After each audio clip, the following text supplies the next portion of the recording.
Dando sequência à série de entrevistas da Associação dos Diários do Interior com os candidatos a governador do Rio Grande do Sul, recebemos hoje Humberto Carvalho, do Partido Comunista Brasileiro. Ao meu lado está Ronaldo Falkenbach para fazer essa entrevista. Candidato, muito bem-vindo, obrigado pela presença. Eu que agradeço a oportunidade e estou inteiro dispor dos amigos. Candidato, se o senhor for eleito agora em outubro, qual vai ser a sua principal prioridade ou maior bandeira no governo do Estado? Nós temos uma prioridade nacional, que é a criação do poder popular. O que é o poder popular? É um processo de construção de instituições políticas que garantam ao povo o exercício do poder político. Vamos usar as instituições já existentes, como, por exemplo, o referendo e o plebiscito, que, aliás, a burguesia não usa porque tem medo do povo,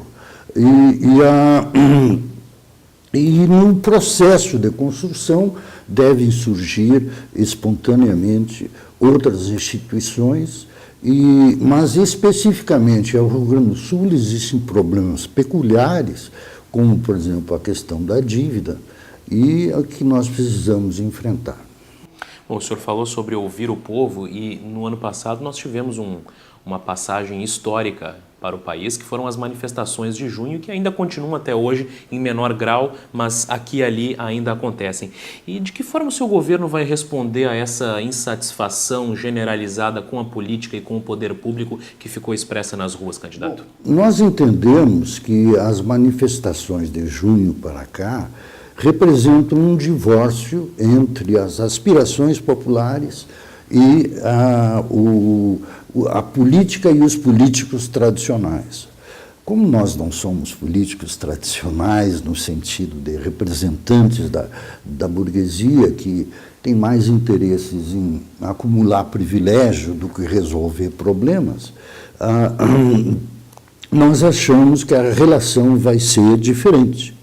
E vamos ouvir essas manifestações em vez de reprimir, como o governo faz, ou fez, né? Como vocês devem se recordar, o que acontecia em matéria de repressão aqui em Porto Alegre, acontecia em São Paulo, acontecia em Rio de Janeiro, ou seja, havia uma política nacional de repressão com a criação, sob pretexto da Copa, de um grande aparelho repressor do Estado. A nossa visão da segurança pública não é uma visão meramente repressiva, e sim de garantia dos direitos, sejam eles individuais ou sejam eles coletivos. Candidato, há um consenso entre os demais candidatos ao governo do Estado da dificuldade de investimentos em função principalmente da dívida que o Rio Grande do Sul tem com a União. Houve uma tentativa de negociação até recentemente, acabou não evoluindo. O que o senhor pretende fazer para que a dívida hoje que o Estado tem com a União não pese tanto na economia gaúcha, prejudicando investimentos? Bom, eu chamo essa dívida de agiotagem, né, da União. E acredito que a União não possa viver de agiotagem sobre o Estado e sobre os municípios. Essa dívida tem que ser repactuada. O projeto de lei complementar que trata da renegociação da dívida é muito desfavorável ao Rio Grande do Sul. Em primeiro lugar, o projeto de lei dá uma autorização à União e não obriga a União a repactuar a dívida. Depois, o projeto prevê juros de 4,07 qualquer coisa por cento, e quando nós defendemos que não pode existir juros, cobrança de juros, porque não se trata de um mero contrato comercial, mas sim de um acordo entre entes da mesma federação. E ainda eu tenho a suspeita particular de que há anatocismo, ou seja, cobrança de juro sobre juro, o que é proibido por lei. E até, se comprovar isso, pode-se pedir um impeachment do responsável por isso. Penso eu, por contrariar justamente a ordem jurídica. Ainda é necessário então, inexistindo juros, inexistindo anatocismo, é preciso que se mantenha o equilíbrio econômico-financeiro do Estado. Isso tem que constar de cláusula, que é comum em todos os contratos de longo prazo. E finalmente, que se respeite os entes da federação. Então, se a União se negar a esse tipo de negócio, tem que se recorrer ao judiciário. Porque hoje em dia é muito fácil pedir uma revisão de um contrato de financiamento, vamos supor, da compra de um automóvel, que dirá, então, da revisão de um contrato entre entes da federação. Bom, ainda a respeito da relação entre Estado e União, candidato, uma questão que inclusive já foi pauta de eleições anteriores é a respeito da Lei Candir, porque houve uma queda nos repasses da União para o Estado e com isso as empresas exportadoras não têm acesso às compensações, aos créditos de CMS a que teriam direito por lei. Sim, nós pretendemos, enquanto perdurar a Lei Candir, pedir nem que seja judicialmente uma reposição dessas perdas e quando a União faz as reposições, ela é muito demorada no repor essas diferenças. Nós queremos evitar isso. Candidato. E ainda, se me permitirem, em relação à questão das finanças, tem o problema da dívida, o problema da Lei Candir, mas tem também a política de investimentos fiscais do Estado, que o atual governo, através do chefe da Casa Civil, se não me engano, disse que não se pode rever esses contratos. Quando essa política nefasta para o Estado de isenções fiscais representa uma perda de 30% do potencial de arrecadação de ICMS. E, finalmente, tem que se combater a sonegação fiscal. Candidato, a gente percebe hoje que a economia gaúcha está muito dependente da agricultura e a agricultura muito dependente do clima. Quando a gente tem um clima favorável, a economia vai bem, a agricultura vai bem, o PIB cresce. Quando a gente tem um período de muita chuva, ou principalmente de muita seca, que afeta a produtividade, enfim, o PIB gaúcho cai. O que o senhor pretende fazer, se eleito, para reduzir essa dependência hoje que a agricultura gaúcha tem do clima? Bom, eu não vejo tanto o problema do clima, eu vejo mais uma questão ligada ao meio ambiente, que é a monocultura. A monocultura, como os amigos sabem, leva a uma deteriorização da terra. Veja, por exemplo, São Paulo. Existem estudos em São Paulo que, com o desmatamento, o mau aproveitamento da terra, São Paulo, muito breve, não terá água. Será uma cidade fantasma. E em virtude das secas que já estão ocorrendo devido a esses desmatamentos. Bom, e nós temos também a nossa preocupação com a agricultura é mais em relação à chamada agricultura familiar, visando a produção de alimentos, visando mais o mercado interno. E também temos propostas em relação à pecuária, que, como os amigos sabem, ela se produz ou se reproduz de uma forma extensiva. E nós queremos, paulatinamente, mudar essa forma de produção para uma produção intensiva. Com isso, nós estaremos combatendo também o latifúndio. Agora, o senhor falou sobre a importância da agricultura familiar, mas há um problema hoje no campo, que é o fato de muitos jovens estarem trocando o campo pela cidade em busca de outras oportunidades. Aí é um envelhecimento da população rural e uma preocupação com a subsistência da agricultura no médio e longo prazo. Como tornar o campo, a zona rural mais atrativa de forma que o jovem permaneça trabalhando no campo e a gente tenha uma manutenção da agricultura aí? Dando oportunidades a esses jovens através de uma coisa que a burguesia se nega devido ao agronegócio. E o governo se nega, os governos estaduais e o federal se negam, que é a reforma agrária. A reforma agrária é indispensável para a manutenção do homem no campo, e essa é uma das formas que vamos tentar atingir esse objetivo, o bem-estar do homem do campo no campo. Bom, nós estamos conversando com o candidato Humberto Carvalho ao governo do Estado pelo PCB. Candidato, hoje se fala que a máquina pública ela consome muitos recursos. Enfim, se o senhor for eleito governador, o senhor pretende enxugar a máquina pública, reduzir essas despesas? Bom, como eu estava dizendo, isso faz parte do discurso neoliberal, que o Estado é grande, incomoda, sei lá o quê. Mas se nós olharmos a história, as medidas que foram tomadas em relação à crise de 29, por exemplo, não por um país socialista, mas por um país capitalista, como os Estados Unidos, a crise de 29 representou a crise do liberalismo.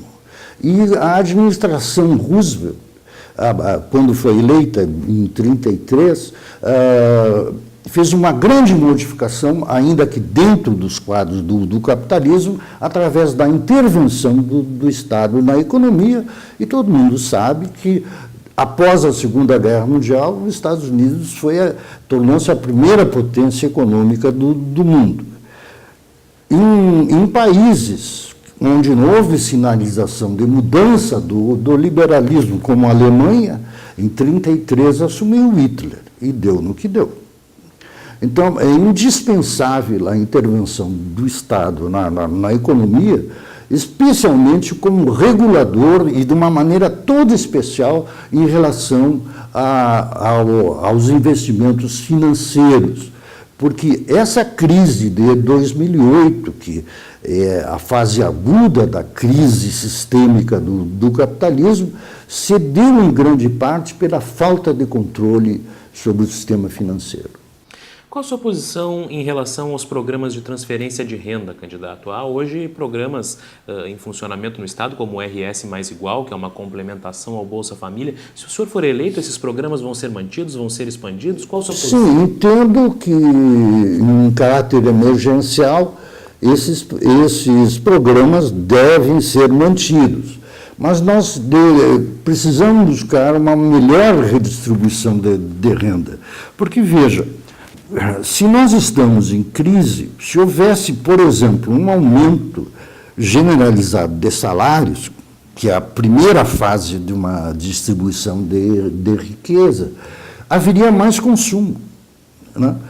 Havendo mais consumo, o comércio demandaria mais produtos da indústria, gerando mais empregos, gerando mais impostos, beneficiando, enfim, todo o ciclo econômico. É a forma como nós vemos, de uma maneira geral, para o aumento da renda e a saída da crise. Candidato, tem um outro problema também, que é em relação à máquina pública. Hoje, em muitos momentos, ela deixa de atingir a expectativa do cidadão. São projetos que demoram, obras que enfrentam uma burocracia sem tamanho, outras medidas também que emperram no funcionamento dessa máquina pública. Se eleito, o que o senhor pretende fazer para agilizar o andamento dos projetos e, por consequência, os benefícios para o cidadão? Bom, nós comunistas acreditamos que houve um sucateamento do Estado, com as privatizações e os governos que defendiam esse sucateamento faziam de tudo para que o Estado não funcionasse, né? Quando, antes do neoliberalismo, o Estado funcionava de uma maneira geral bem. no sentido de prestações de serviços, e é preciso que volte essa intervenção do Estado na economia, sob pena de acontecerem guerras fiscais entre os estados, como já está acontecendo. Os amigos sabem que em 2001 acabaram todos os organismos, agências de desenvolvimento regional e deixaram para os estados a realização disso. Ora, dentro de uma visão neoliberal, né, porque aí o que acontece? Os estados mais ricos podem dispor, baixar as alíquotas do ICMS e adquirirem mais investimentos. Me lembro que, a título de exemplo, a Parmalat, em Minas Gerais, onde pagava 12% de ICMS, mudou-se para São Paulo para pagar 7%. Então, isso provoca essa guerra. E a forma de evitar essa guerra, ademais de uma reforma tributária, é a criação de agências regionais de desenvolvimento que permitam um equilíbrio no desenvolvimento entre os estados e desapareça essa visão egocêntrica típica do neoliberalismo. Bom, o senhor criticou a chamada guerra fiscal e defende uma intervenção do Estado sobre a economia, mas qual exatamente vai ser a sua estratégia para estimular investimentos no governo do Estado, candidato? Bom, nós vamos incentivar somente investimentos produtivos, né? Especulativos nunca. Bom, candidato, um outro tema, as parcerias público-privadas que têm ganhado, as PPPs, né, bastante destaque ultimamente. O que o senhor acha das PPPs e, se eleito, o senhor pretende utilizá-las no governo? Nós temos uma visão diferenciada disso, né? As empresas privadas, pela lógica do capitalismo, não fazem filantropia, visam lucro. Enquanto que o Estado tem que ter, visa a prestação, ou deve visar a prestação de serviços de qualidade e, de preferência, universalizados. Há um conflito de interesses entre o interesse privado e o interesse público. Então, eu, pessoalmente, não confio nas parcerias público-privadas. Prefiro a iniciativa estatal. Candidato, vamos mudar um pouquinho de assunto. Uma questão que é bastante delicada e que é uma das questões-chave dessa campanha eleitoral aqui no Estado, me parece, que é a relação entre o governo do Estado e o magistério. Nos últimos anos, essa relação foi pautada, sobretudo, pela reivindicação por parte da categoria da regulamentação do piso nacional do magistério.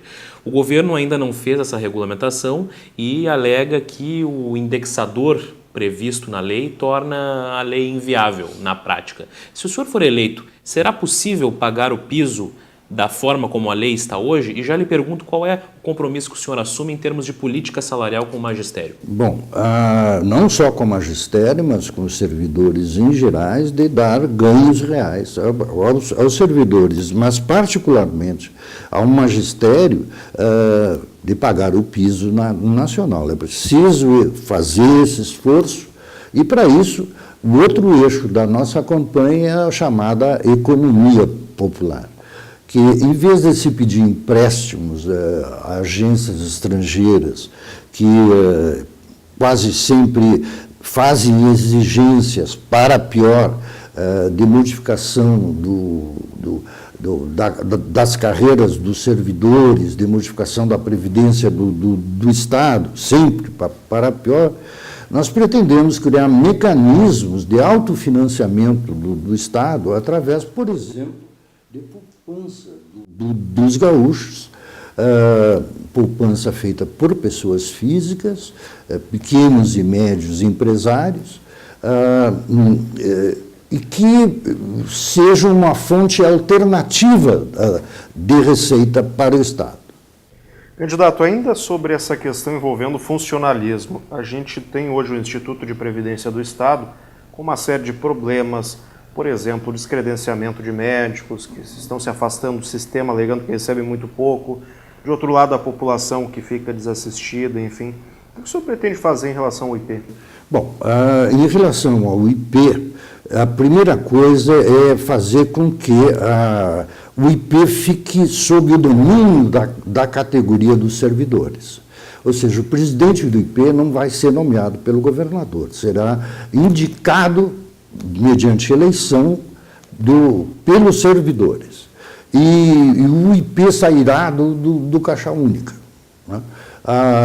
Ainda, o IP tem como formas de recomposição cobrar do Estado a dívida do Estado em relação ao IP e a venda de imóveis que não servem para nada, para o IP. Né?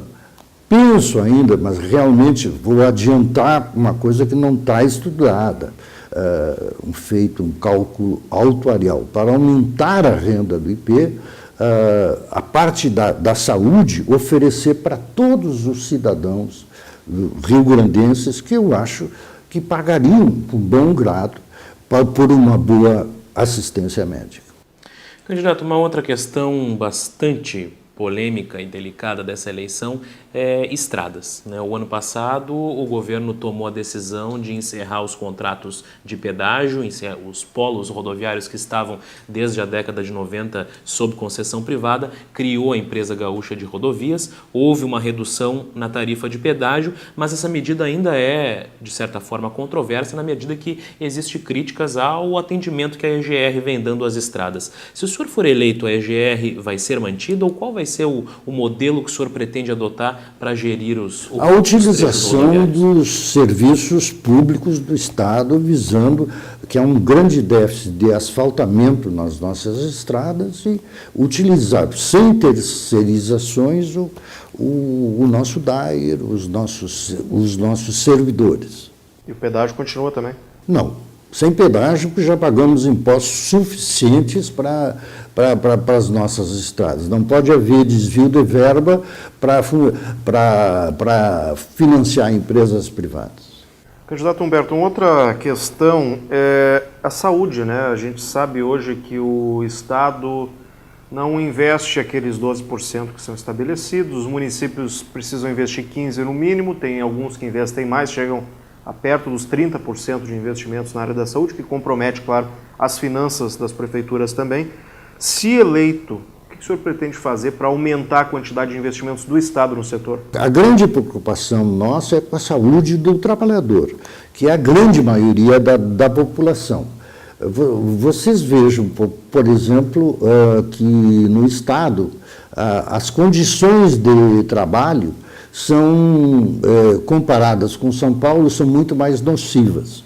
Nós aqui temos uma incidência de mortes pelos chamados acidentes do trabalho e de doenças decorrentes do trabalho, muito maior, comparativamente, do que São Paulo.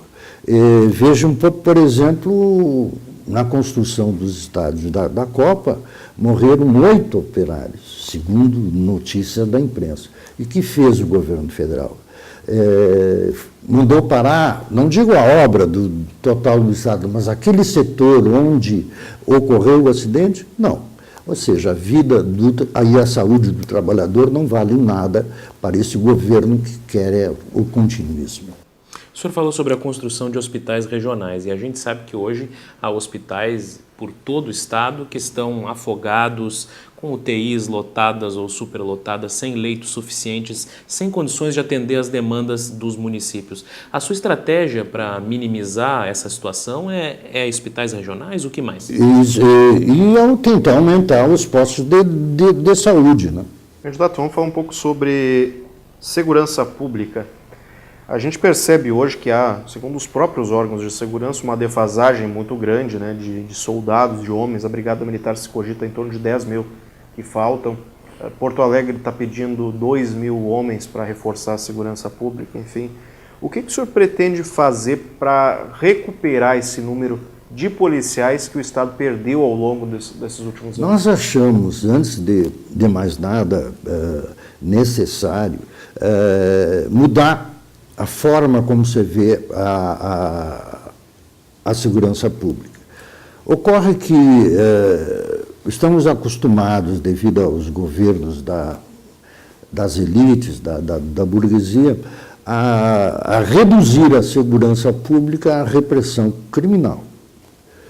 Quando a segurança pública envolve outros aspectos, não só como a garantia dos direitos individuais e coletivos, mas, por exemplo, um plano estadual de combate a incêndios, né? Já na campanha de 2010, nós reclamávamos a inexistência desse plano. E foi preciso uma tragédia como, lamentavelmente, a tragédia da Boate Kiss, para que o governo começasse a pensar fazer alguma coisa nesse sentido. Então, através dessa mudança de visão da Secretaria de Segurança Pública, ou melhor, da Segurança Pública, nós pretendemos também inserir nisso a desmilitarização das polícias e a especialização dos servidores civis policiais. Ainda sobre segurança pública, nós temos uma outra situação bastante delicada, que é a superlotação do sistema penitenciário. Temos aí por todo o estado presídios superlotados, com péssimas condições de infraestrutura. Temos a situação calamitosa do Presídio Central de Porto Alegre. De que forma o seu governo vai atuar para minimizar essa situação? Bom, aí nós pretendemos utilizar os fundos para a criação de presídios e achamos que, em relação ao preso comum, né, a forma de recuperar é através do trabalho. Então, criar instituições penais visando aproximar o preso do trabalho, né?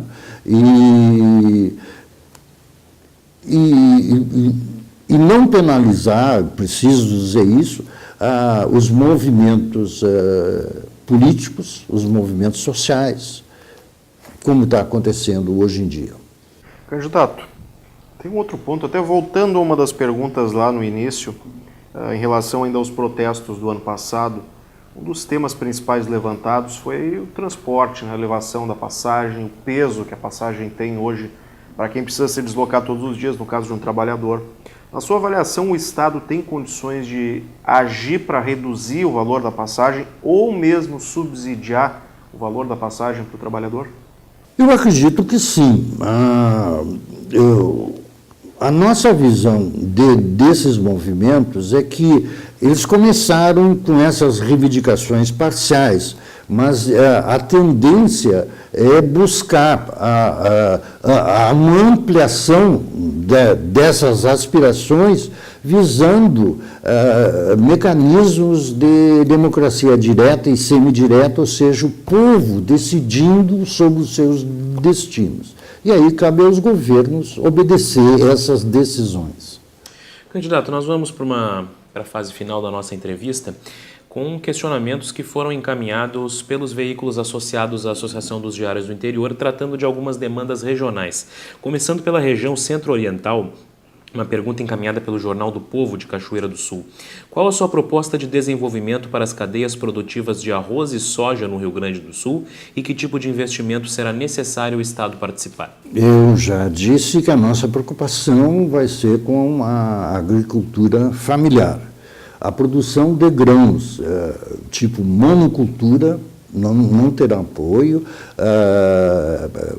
assim, efetivo, ou melhor dito, a produção de grãos tipo monocultura serão reorientadas visando a produção de alimentos. Bom, nós estamos conversando com o candidato Humberto Carvalho, do PCB ao governo do Estado. O candidato tem outra pergunta ainda do Jornal do Povo, da região centro-oriental, sobre a importância da navegação fluvial no seu projeto de governo e também qual o seu compromisso em relação a dois temas importantes para a região, a dragagem do rio Jacuí e o aparelhamento do Porto de Cachoeira. A burguesia abandonou totalmente os transportes, tanto de carga quanto de pessoal, o transporte ferroviário e o transporte hidroviário.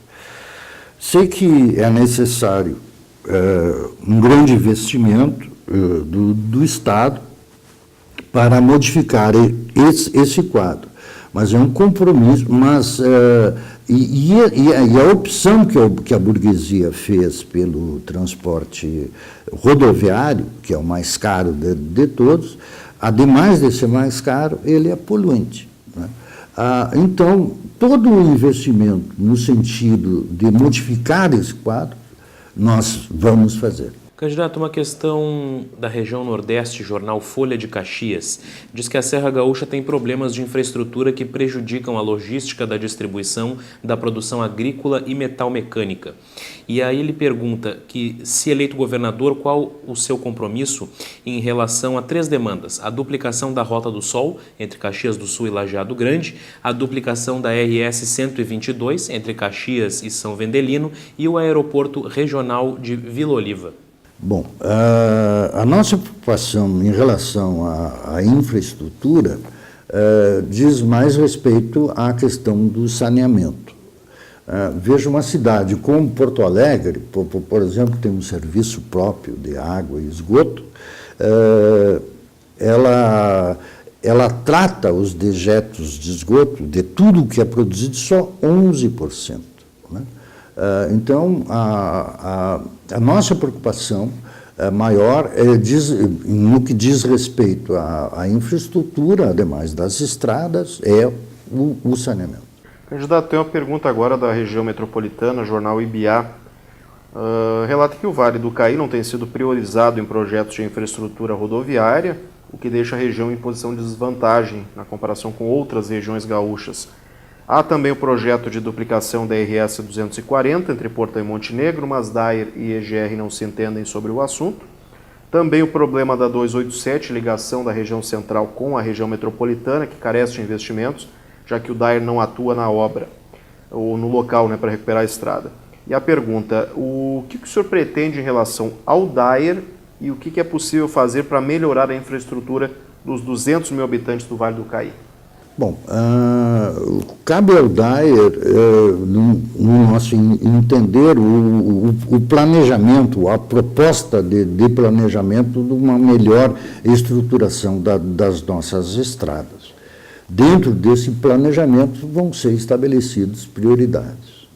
Bom, o senhor está vendo que há uma demanda bastante grande a respeito de infraestrutura, né? E temos mais uma pergunta da região Noroeste, jornal O Nacional, que diz que o Passo Fundo é polo de uma importante região em que a logística é fundamental para o desenvolvimento. E aí ele pergunta sobre 2 projetos de duplicação, o da ERS 324, entre Passo Fundo e Casca, e o da ERS 135, entre Passo Fundo e Erechim.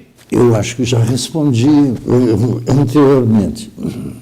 Bom, candidato, agora 2 questões do Vale do Rio Pardo enviadas pela Gazeta do Sul. A gente começa, já que estamos falando de estradas, pela questão ligada justamente ao setor. Duplicação da RSC 287, que é a ligação do Vale do Rio Pardo com a região metropolitana. Há um projeto que foi iniciado, enfim, mas está muito incipiente ainda. É possível se comprometer com essa demanda? É possível, desde que no plano a ser elaborado de reestruturação das nossas estradas, ela conste como prioridade. Esse plano tem que ser estabelecido e o órgão competente para isso, no meu modo de ver, é o DAER. Candidato, para a gente terminar a nossa conversa, ainda uma questão do Vale do Rio Pardo, que é em relação à fumicultura. Fumicultura é a base da economia dos municípios do Vale do Rio Pardo, mas existe uma preocupação muito grande com a subsistência dessa cadeia no médio e longo prazo, em função de uma série de restrições que estão surgindo em nível de legislação, em nível de resoluções de agências, enfim, que estão realmente impondo restrições à manutenção da cadeia. Qual será a sua posição enquanto governador em relação a isso? Seria muito fácil dizer eu vou apoiar, etc. Mas a verdade é que a questão do fumo é bastante complexa, porque há uma legislação federal que tem que ser obedecida e ainda há acordos internacionais e que têm que serem obedecidos. Então, respeitadas essas condições, vamos apoiar, é claro, a produção do fumo. Certo, então, candidato Humberto Carvalho, do Partido Comunista Brasileiro, muito obrigado pela presença e uma boa campanha para o senhor. Eu que agradeço essa oportunidade e, como sempre, estou à disposição dos amigos. Ronaldo Falkenbach, muito obrigado e na sequência voltamos com mais candidatos ao governo do Rio Grande do Sul.